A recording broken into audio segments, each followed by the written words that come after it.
Hey y'all, Grand Rising. I got my janky glasses on today. Don't pay them no attention. Want to come on real quick with a perspective for you all today. Um, I want to speak to, does God have more power than Satan? Does God have more power than Satan?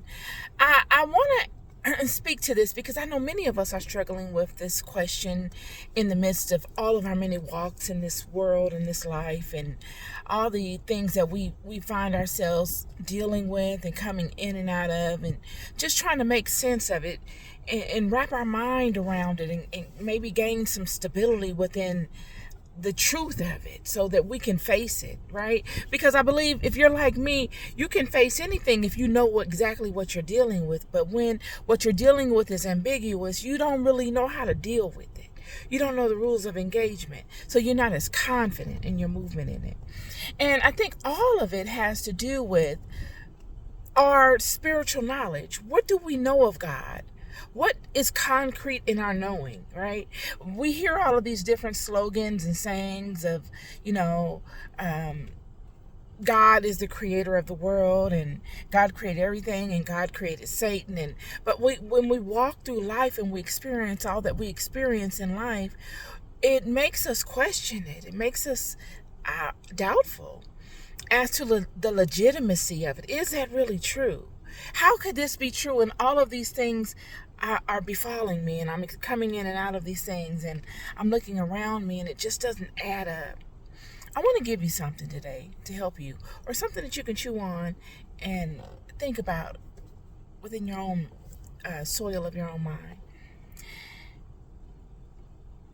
If you view this life as a training ground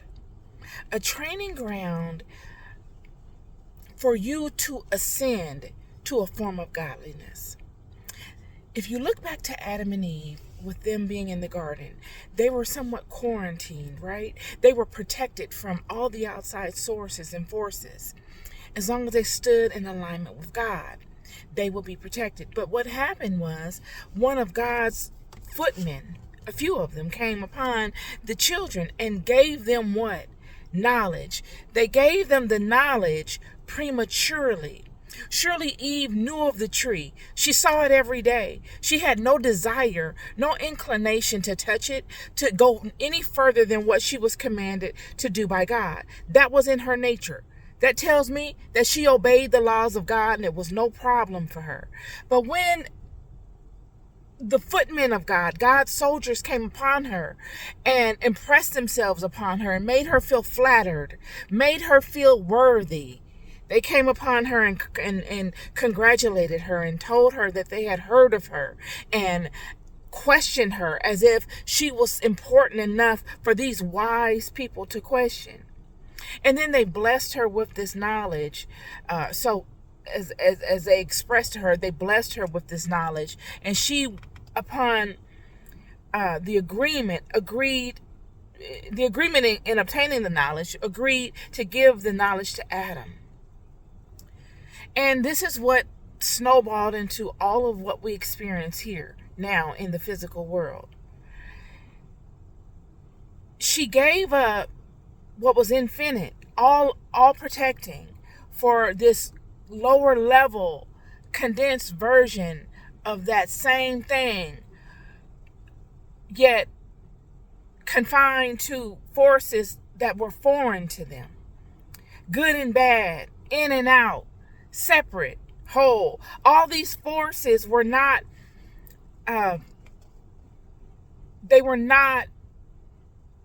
conducive of the environment from which she came. She knew nothing of them. And they became struggles for both her, Adam, and all of the descendants that came after them, even us today. Many of us, our struggles are in balancing what is good versus what is not good.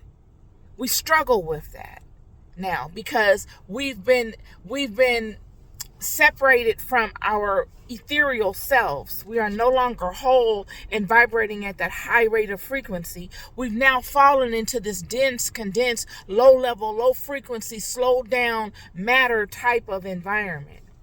I don't want to get all into that because that can be confusing to some people.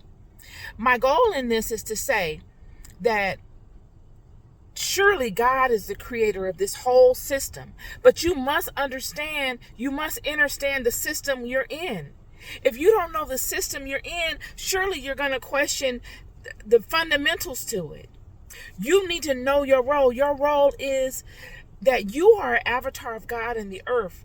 And your main purpose is not to be here to acquire material wealth, which is great. It's all great to have it. But that is not your main goal here. You were created to ascend spiritually, to take on the coat of the physical world.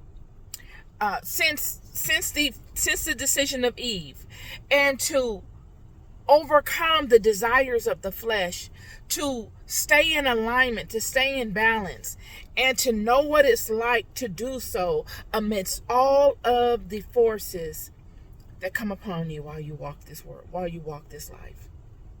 That is the goal, for you to be able to consistently move forward in overcoming, coming in and out of trials and tribulations, knowing what it feels like to hit a thing at every angle, to wrestle with something, to wrestle with something, to keep yourself in alignment, to keep that righteous aspect, to protect that inner light that is within all of us.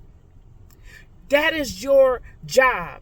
And Satan and the devil and all of the other spirits that inhabit this realm, their job is to be the forces to contradict all that is righteous. Because without those forces, you will never get to a state of true righteousness. You will never become capable. It is about becoming capable. Coming in and out of struggles and depending solely on the God within you makes you capable. This is why God led the children the hard way at all times. So when I hear people questioning, is God truly in charge, or is the devil in charge? Who's in charge? You're telling me that you don't know where you are. You don't know what this place is. You don't know your role. There must be an adversary. There must be a goodly, godly nature. And there must be that midpoint. And the goal in this life, in my opinion, from all of my walks and all of my struggles, because I done had some, friend. I've come in and out of some things that will sound ridiculous. But I have learned that through experience that it is the midpoint of both of these forces that we find rest in. Because anything, giving too much of one side, too much of your attention, disturbs the balance. There must be a midpoint. This is perfection. This is what we would call perfection, but many of us look at it as imperfections because we're sold only on the good. I'm not saying to go out and be wicked, but I'm saying that there is some flexibility in life where God knows that there are going to be times where you have to move in ways that are not completely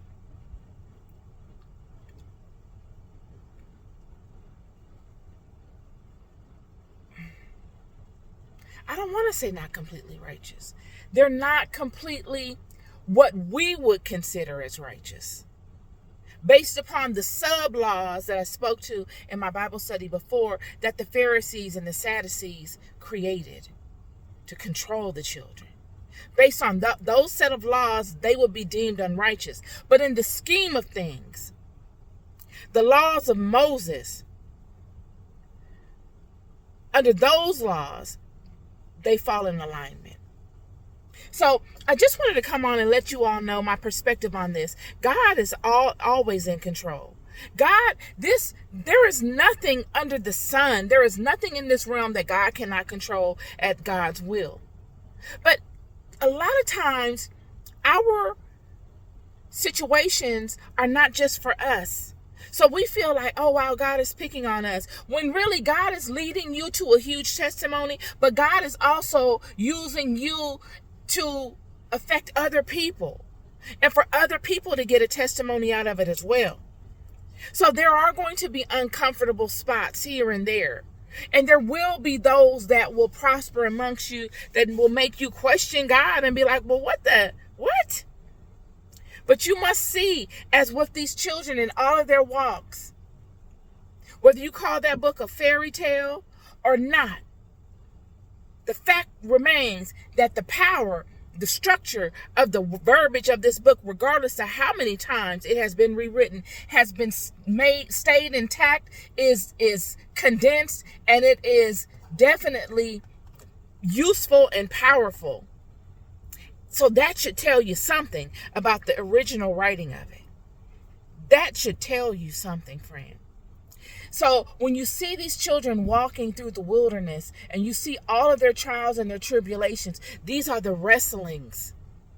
Because once you figure out the overall reason for it, it will all make sense. These were nurseries for children to ascend to a godly nature. That's why God created Adam and Eve and separated them.